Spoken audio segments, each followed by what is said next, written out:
아멘. 오늘도 주님의 사랑을 더 알아가는 시간이 되기를 소망합니다. 혹시 추우시면 히터 켜드릴까요? 좀 괜찮으세요? 네. 오늘 함께 보실 말씀은 요한계시록에서 우리 같이 보시겠습니다. 요한계시록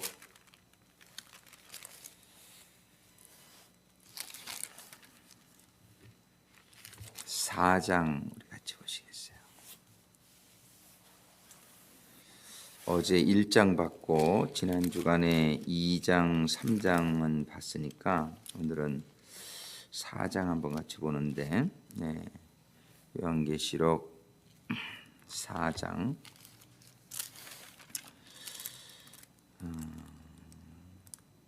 4장, 5장 우리 두 장을 우리 한 절씩 교독하시겠습니다. 제가 먼저 시작합니다. 2일 후에 내가 보니 하늘에 열린 문이 있는데 내가 들은 바 처음에 내게 말하던 나팔 소리 같은 그 음성이 가로되 이리로 올라오라. 이후에 마땅히 될 일을 내가 내게 보이리라 하시더라.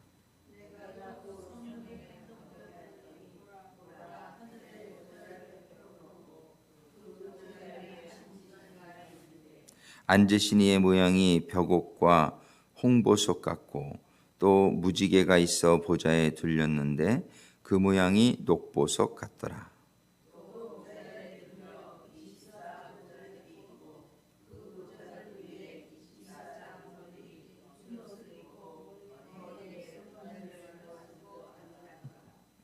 보좌로부터 번개와 음성과 내성이 나고 보좌 앞에 7 등불 켠 것이 있으니 이는 하나님의 7 영이라.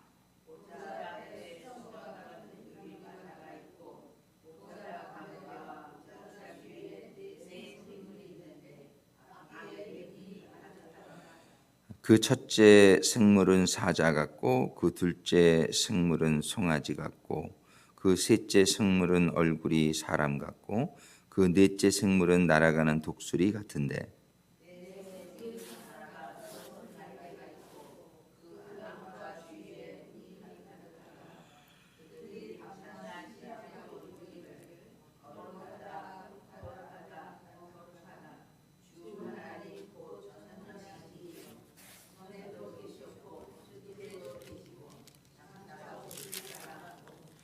그 생물들이 영광과 존귀와 감사를 보좌에 앉으사 세세토록 사시는 이에게 돌릴 때에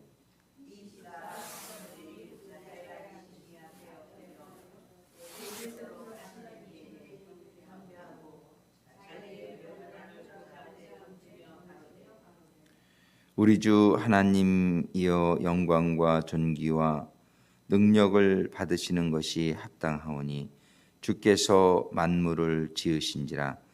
만물이 주의 뜻대로 있었고 또 지으심을 받았나이다 하더라.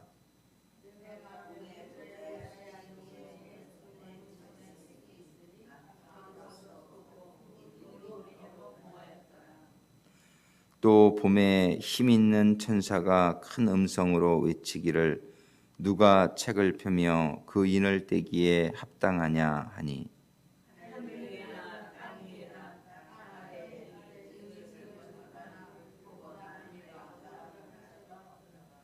이 책을 펴거나 보거나 하기에 합당한 자가 보이지 않기로 내가 크게 울었더니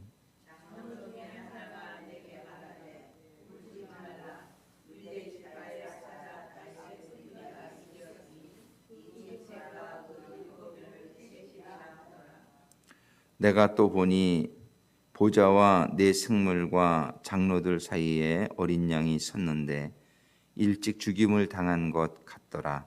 7 뿔과 7 눈이 있으니 이 눈은 온 땅에 보내심을 입은 하나님의 7 영이더라.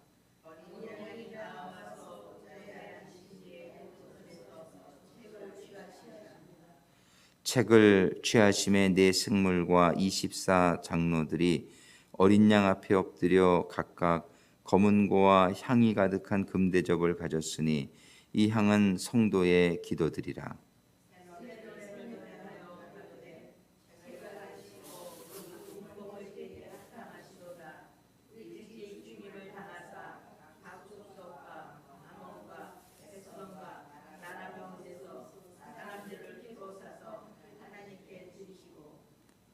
저희로 우리 하나님 앞에서 나라와 제사장을 삼으셨으니 저희가 땅에서 왕노릇 하리로다 하더라.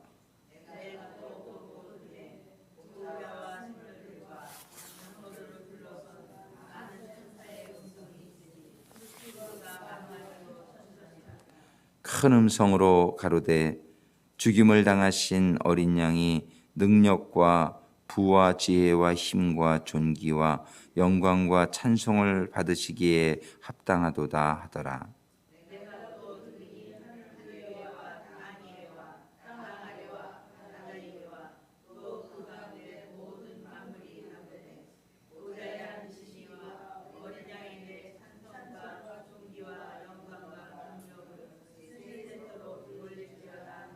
같이 읽습니다.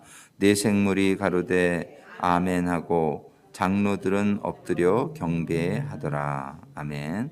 기도하시겠습니다. 아버지 하나님, 저희들이 이제 나팔절기를 공부하면서 정말 가을절기, 주님이 재림하시는 이 절기를 잘 이해하기 위해서 저희들이 장차 될 일을 말씀해 주신 요한계시록을 보고 있습니다. 아버지 하나님, 이 요한계시록의 말씀들을 통해서 가을에 주님의 재림의 시기에 저희들 보고 이제 지키라 하신 이 가을의 절기들이 잘 이해되어질 수 있도록 인도하시고 축복하여 주시옵소서. 예수님의 이름으로 간구하며 기도드립니다. 저희가 지금 오순절과 나팔절 사이에 우리가 살고 있는데, 이 나팔절 또 대속제일, 장막절 이 세 절기는 아직 이루어지지 않은 절기란 말이에요.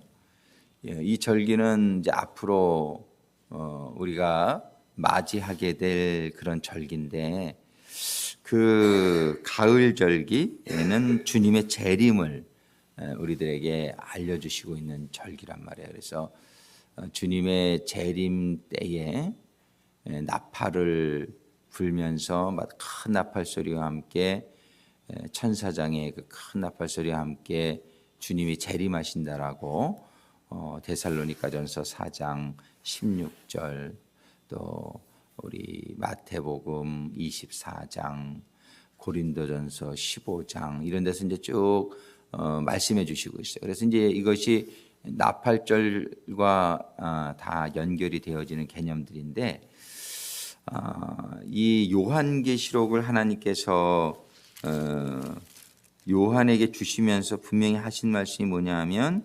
1장 1절에 요한계시록 어저께 봤지만 1장 1절에 보면 이 요한계시록은 예수 그리스도의 계시라 이러시면서 하나님이 예수 그리스도에게 주사 반드시 속히 될 일을 그 종들에게 보이시려고 주신 책이란 말이에요. 그러니까는 이 요한계시록은 이걸 기록할 당시에 요한이 한 AD 100년 정도의 요한계시록을 기록했는데, 이 계시록을 기록할 당시에 천사들이 이제 천사들을 통해서 주시면서 하신 말씀이 이제 앞으로 될 일을, 반드시 속히 될 일을 그 종들에게 보이시려고 그랬어요. 종들에게 보이시려고 하시는 것은 종들이 알아야 된다는 거예요. 우리가 이 앞으로 될 일을 하나님께서는 우리에게 보이시려고 이 책을 주셨다는 거예요. 그러니까 우리가 하나님의 종들이라면 이 요한계시록을 잘 봐야 되는 것이 우리들에게 이거를 보여주시려고 요한계시록을 주셨는데 종된 자들이 요한계시록을 소홀히 하면 안 된단 말이에요. 그런데 이제 역사적으로 요한계시록이 좀 이해하기가 어려우니까 소홀히 되었단 말이에요. 그것이 이제 3절에 보면은 요한계시록 1장 3절에 보면 이 예언의 말씀을 읽는 자와 듣는 자들과 그 가운데 기록한 것을 지키는 자들이 보기에 있다니 때가 가까움이라. 분명히 이 요한계시록은 읽는 자, 듣는 자가 그리고 그 말씀대로 지키는 자가 복이 있다 말씀하셨는데 요한계시록을 좀 소홀히 하는 가운데 어떤 일이 일어났습니까? 이 요한계시록을 가지고 수많은 이단들이 일어나는 것을 많은 성도들이 거기에 미혹되는 결과가 일어났단 말이에요. 이 요한계시록을 읽지 않고 요한계시록을 잘 모르니까 전부 이단들이 거의 모든 이단들이 요한계시록 가지고 생겨난 거예요. 이것이 이 요한계시록을 잘 보지 않은 그런 결과입니다. 그래서 한국의 신천지라든지 안상홍 하나님의 교회라든지 이런 데는 전부 요한계시록의 해석을 이렇게 왜곡시켜 가지고 일어나게 된 것들이에요. 그래서 이 요한계시록을 우리가 잘 볼 필요가 있는데 오늘날도 요한계시록이 잘 봐지지 않고 있어요. 우리는 이제 이 절기를 공부하면서 정말 주님이 재림하시는 이 절기를 성경의 많은 부분에서는 이 빛 가운데 거하는 사람들인 주님이 오실 때를 알게 된다라고 말씀하세요. 이걸 예비하고 있으라고 그래서 덜 깨어서 기도하며 주님의 재림을 준비하고 있는 신부가 되라고 말씀을 하신단 말이에요. 그런데 이 마지막에 될 일을 잘 모르게 될 경우에 잠자는 영혼 또 준비되지 못한 가운데에 정말 주님의 초림을 깨닫지 못하고 주님을 십자가에 박았던 유대인들과 같이 주님의 재림을 깨닫지 못하는 가운데에 주님의 재림의 그 축복에 들어가지 못하게 될 가능성이 크단 말이에요. 그래서 아마 유대인들이 주님의 초림을 잘 연구했더라면 주님의 초림을 잘 알았을 거예요. 근데 그들이 성경을 영적으로 깨닫지 못하는 가운데 주님의 초림을 깨닫지 못했던 것이죠. 근데 주님의 재림도 동일한 원리가 이렇게 적용되고 있는 걸 볼 수 있어요. 성경은 너희들은 깨어 있으라. 다시 오실 주님을 영적으로 깨어 있는 가운데 기다려라. 이렇게 말씀을 하고 계신 거예요. 그래서 요한계시록은 이제 앞으로 되어질 일, 그 당시에 앞으로 되어질 일을 기록한 책이기 때문에 이 되어질 일은 그때부터 시작해서 이제 주님의 재림, 이 세상이 끝날 때까지를 모두 포함하는 거죠. 그래서 우리가 이제 지난 주간에 계시록 2장과 3장을 보았지만 2장과 3장은 그 당시에 있었던 7교회예요. 그 당시에 있었던 7교회이긴 하지만은 7교회의 내용을 쭉 보다 보니까 또 그 초대교회에서부터 마지막 시대, 종말 시대의 교회까지를 7교회가 설명해 주고 있는 것을 발견하게 되는 거예요. 그래서 굉장히 놀라운 사실이란 말이에요. 하나님의 말씀은 참으로 과거에도 적용이 됐고 오늘날에도 적용이 되어지는 그런 영원한 완벽한 모든 것이 계시되어져 있는 책이라는 것을 다시 보면서 우리가 놀라지 않을 수가 없습니다. 그래서 이 7교회는 그 당시에 있었던 항상 성경의 해석은 그 당시에 먼저 적용이 되는 말씀이에요. 그래서 예수님이 주신 말씀, 그 당시에 적용이 되는 말씀이었지만 오늘날 우리들에게도 적용이 되는 말씀. 하나님의 말씀은 늘 영원성을 가지고 있다는 걸 볼 수 있어요. 구약 시대에 주신 모든 말씀들도 1차적으로는 그 당시에 적용이 되는 말씀이었어요. 그러나 그 말씀이 또 오늘날까지도 영적으로 적용이 되어지는 말씀인 것을 보게 되는 거죠. 우리는 이 7교회를 살펴보면서 정말 오늘날에도 이런 7교회의 모습은 다 있는데 특별히 라오디게아 교회의 모습을 우리들이 그 성격을 가지고 있다. 그래서 우리들 요즘 성도들이 보면은 참으로 미지근하다 이런 걸 볼 수 있죠. 그런 어떤 순교 시대의 순교의 열심이나 선교 시대의 그런 선교의 열심이 없는 아주 미지근한 신앙, 그냥 이런 신앙이 토해져 버릴 거라고 하나님은 말씀하고 계신단 말이에요. 우리는 우리의 신앙을 잘 점검할 수 있게 되기를 바라요. 그런데 이 라오디게아 교회의 특징이 뭐냐면은 참 하나님은 미지근하다고 그러는데 그들 자신은 뭐라고 말하냐면은 나는 부자라 부요하여 부족한 것이 없도다 이런다는 거예요. 오늘날 그렇잖아요. 신앙인들이 다 자기는 잘 믿고 있다고 생각해요. 자기는 구원받을 수 있다라고 생각하는 이런 생각이 만연해 있다고요. 그런데 주님은 뭐라고 말씀하시냐면은 내 곤고한 것과 가련한 것과 가난한 것과 눈먼 것과 벌거벗은 것을 알지 못하는도다 이렇게 얘기하고 있어요. 이것이 정확하게 오늘날 성도들에게 이렇게 깨우침을 주시기 위해서 주시는 말씀을 보게 돼요. 우리가 이런 말씀을 보면서 참으로 우리가 곤고하고 가련하고 가난하고 눈멀고 벌거벗은 것을 깨닫게 되기를 주님의 이름으로 축원합니다. 정말 이걸 깨닫지 못해요. 눈멀지 않았으면 하나님의 일이 보여야 되는데 안 보이잖아요. 못 보고 있잖아요. 그러면 눈먼 건데 이 눈먼 사실을 몰라요. 눈먼 사실을 몰라요. 그러니까는 참 이 하나님께서는 요한계시록의 말씀들을 통해서 정말 우리가 우리의 시대를 볼 수 있도록 이렇게 해주시고 어떻게 해야 된다고 말씀하시냔 말이에요. 정말 우리들에게 말씀하시기를 너희는 내게서 불로 연단한 금을 사라. 고난을 피하려고만 하지 말고 현대의 기독교인들은 고난을 참 싫어해요. 그래서 어떻게 해서라도 고난 안 당하는 방법, 고난 피하는데 이런 데 포커스가 맞춰져 있어요. 그러니까 신학적으로도 번영 신학이 굉장히 이렇게 웰컴이 되죠. 이렇게 잘 된다는 신학. 그저 믿으면 고통 환난 안 당하고 휴거 받는다는 신학. 이런 것들이 굉장히 파퓰러해요. 그 이유가 어디에 있냐면은 이런 거 고난을 당하고 싶어 하지 않는 거예요. 그냥 나는 편안하게 그저 주님이 내 때 오지 않았으면 좋겠다. 뭐 이런 생각을 하는 사람도 많아요. 좀 이렇게 고난을 당하지 않고 내가 그냥 죽으면 어떨까. 근데 고난 당하지 않고 죽으면 직방 지옥 가기가 제일 쉬워요. 이게 고난을 당해야 내 믿음의 현주소를 깨닫게 되거든요. 그런데 이 고난을 당하지 않고 싶다는 심령은 그래서 누구나 자연적으로 가지게 되는 마음이기도 한데 그 마음을 특별히 가지게 되는 근본 원인은 어디에 있냐면 내가 준비되어 있지 않기 때문에 그래요. 내가 물론 이렇게 우리가 인간의 본성으로 고난받고 싶지 않은 그런 마음도 있을 수 있죠. 그러나 하나님이 정말 성령이 충만한 사람은요, 고난이 두렵지가 않아요. 그리고 이 고난 가운데도 하나님이 지켜주실 거를 분명히 알고 있기 때문에 정말 이 고난이 전혀 문제가 되지를 않아요. 그런데 이 준비가 되어 있지 않은 사람들일수록 고난이 두려운 거예요.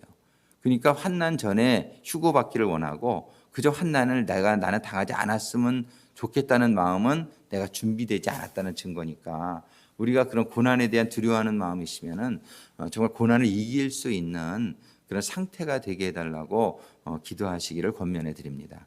이 고난을 이길 수 있는 상태는 분명히 가능합니다. 이거는 주님이 내게 함께 하시면 주님이 주시는 믿음이 있어요. 주님이 뭐라고 말씀하시냔 말이에요. 내가 너와 함께 하면은 너에게 불가능이 없다. 내가 너를 머리털 하나 상하지 않게 해주리라. 이런 하나님의 약속의 말씀들이 그대로 믿어지는 거예요. 이게 그대로 믿어지고 그냥 이게 그대로 실제가 되는 거예요. 이 실제가 되니까 그 마음에 담대함이 생기고 이런 것들이 이길 수 있는 그런 준비가 되어지는데 그래서 여기서 말씀하시는 게 라오디게아 교인에게 너는 불로 연단한 금을 사라는 거예요. 사라는 거예요. 이 사라는 게 뭐냐면 그런 불로 연단한 금, 즉 고난을 내가 사서 내가 그런 것들을 사서 내가 그 금을 소유하라 이거예요. 연단한 금을 사라 이거예요. 그래가지고 부유하게 이게 믿음이 우리를 부유하게 되는 줄로 믿습니다. 믿음이 없으면 제일 불쌍하고 가난한 거예요. 얼마나 두렵습니까? 믿음이 없으면 이렇게 될까 두렵고 저렇게 될까 두렵고 이런 게 두려운 거죠. 믿음이 없는 소치예요. 그러니까 이게 참 가난한 거죠. 우리는 믿음이 생기면 부유하게 된다라고 성경은 얘기하는 거예요. 근데 그 믿음의 금, 그 정금과 같은 믿음은 그냥 오는 것이 아니라 사야 된다라고 말씀하시는 거예요. 이 산다라고 하는 건 우리가 무슨 돈을 하나님께 치른다는 게 아니라 이런 고난을 내가 통과하는 그러한 그런 고난을 당하면서 내가 그거를 뚜루하면서 체험하면서 내가 믿음을 가지게 되기를 소망하는 이걸 말하는 거예요. 그리고 흰옷도 사라는 거예요. 흰옷이 그냥 주어지는 게 아니라고 성경은 분명히. 흰옷은 뭐예요? 성결한 삶이에요. 그런 가운데 우리가 거룩한 삶이 이루어져야 흰옷을 입게 되는 것이지 그냥 흰옷이 주어지는 게 절대 아닙니다. 예수님의 보혈을 믿는다고 주어지는 게 아니에요. 예수님의 보혈을 믿었으면 그 말씀대로 살아야 되는 거예요. 이게 삶이 이루어져야 믿음이 인정받아 흰옷이 주어지는 거예요. 우리는 우리의 삶 가운데에 절대적으로 삶을 돌아다볼 수 있게 되기를 바랍니다. 내 과연 삶이 말씀대로 살고 있느냐 아니냐가 내가 믿음이 인정받느냐 못 받느냐의 아주 관건입니다. 예. 이 흰옷은 절대로 그냥 주어지는 거 아닙니다. 흰옷은 사서 입으라고 분명히 말씀하거든요. 그 다음에 벌거벗은 수치를 보이지 않게 하고 안약을 사서, 안약도 사서 발레라는 거예요. 분명히 성경은 이렇게 얘기하고 있어요. 내가 이 영적인 눈이 띄어지는 거 그게 저절로 아닙니다. 너희들은 구하라 이렇게 말씀하시고 있어요. 구하는 자에게 성령을 주시지 않겠느냐. 이 120명의 제자들이 이 열흘 동안 그저 간구할 때에 오순절날 성령이 온 거지 뭐 가만히 있는데 성령이 온 게 절대 아니란 말이에요. 구하는 자에게 하나님은 주시는 거예요. 그것도 간절히 구하는 자에게. 성경은 그렇게 얘기하고 있는 거예요. 너희들이 간절히 구하라. 그리하면 내가 너를 만나주리라. 너에게 성령을 주리라라고 약속합니다. 이것이 바로 정말 이제 이 말세 종말의 시대에 교인들에게 주시는 특별한 교훈인 것을 알고 그리고 참이 오늘 또 이거 보다가 다 가는데 시간이 3장 20절에 보면 이 말씀을 우리가 잘 이해해야 돼. 볼지어도 내가 문 밖에 서서 기다리노니 이 문 밖에 서서 기다린다는 말은 주님의 재림이 지금 문 앞에까지 와 계시다는 얘기예요. 이 정말은 이 문 밖에서 그 전에 말씀들 빌라델피아 교회는 뭐라고 말씀하시면 내가 속히 오리라 그냥 이렇게 얘기해요. 속히 오리라. 그 전에 이제 사대교회 의 말씀에 보면은 내가 예상치 않은 곳에 오리라. 아는 적이 오리라. 그러니까 내가 그 도적같이 이르리라. 이렇게 말씀하세요. 그런데 라오디게아 이 종말 시대의 교인들에게는 뭐라고 말씀하시냐면은 내가 문 밖에 서서 기다린다. 이건 내가 바로 문 앞까지 와 있다는 얘기예요. 우리 주님이 지금 이렇게 주님의 재림이 바로 문 밖에까지 와 있다는 임박성을 말씀해 주시고 계신 것이란 말이에요. 우린 지금 주님이 문 밖에 와서 기다리는데 문 안에서는 딴짓하고 있어. 딴짓하고 있어. 이것이 얼마나 안타까운 현실인지 모른단 말이에요. 이 문 안에서는 뭘 해야 돼? 지금 우리 주님이 문 밖에 우리가 손님 초대하면 어떻게 돼요? 손님 올 시간이 그래도 한 2시간 있으면 조금 여유가 있는데 손님이 지금 문 밖에 와 있어. 문 밖에. 그러면 어떻게 돼요? 빨리 나가서 문 열고 맞아드려야 되잖아요. 문을 두드리고 계신데. 예? 근데 우리는 주님이 문을 지금 두드리고 계신다고 해서 있잖아요. 문 밖에 서서 문을 두드리고 계시는데 우리는 아직도 주님 오실 날이 멀다고 생각을 하고 안에서 그저 다른 일들을 이렇게 다른 일들을 하고 있어. 텔레비 보고 있고 다른 거 하고 있어. 그러면은 주님이 계속 서서 문 두드리고 계시다가 어떻게 되시겠냔 말이에요. 예. 이게 이제 그 때가 계속 있는 것이 아니란 말이에요. 지금 우리 주님이 문 밖에 서서 두드리고 계시는 시대라는 것을 우리가 잘 이해하고 우리 주님에게 문을 열고 우리 주님이 영접되어지는 그런 가운데 사실은 재림은 우리 안에 이미 영적으로 와 계신 상태에 있는 사람만 진짜 재림을 맞게 되는 사람이 된다. 이렇게도 볼 수 있는 거예요. 내 안에 영이 있는 사람이 휴거되게 되는 거예요.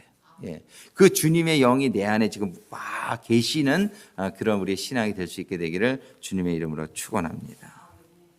우리는 정말 이제 요한계시록을 통해서 주님께서 주시는 이 시대의 일들을 잘 깨달을 수 있게 되기를 바라요. 7 교회를 통해서 여기까지 말씀해 주셨는데 오늘 읽은 본문 4장과 5장에 보면은 하나님께서 이제 요한 보고 올라오라 이렇게 얘기해. 올라오라. 이리로 올라오라. 이후에 마땅히 될 일을 내가 내게 보이리라. 이렇게 말씀하세요. 지금 이제 4장과 5장에서는 이제 요한을 하늘로 불러 들여 가지고서 이제 하늘의 모습을 이제 요한이 일단 본 것을 이렇게 쭉 기록합니다. 그런데 우리는 지금 초점이 좀 이 요한 하나님이 재림하시는 시기 이런 나팔절 요거에 좀 맞추기 때문에 이건 쭉 다른 것들은 그냥 읽어보시고 그러고서는 중요한 얘기가 이제 5장에 보면은 5장에 보좌에 앉으신 이의 오른손에 책이 있다 이런 얘기 나와요. 이 책. 근데 이 책이 7인으로 봉하였더라 이런 말씀이 있어요. 여러분들 그 인으로 봉하여진 책을 보시고 싶으시면 그 인터넷에 찍으면 나와요.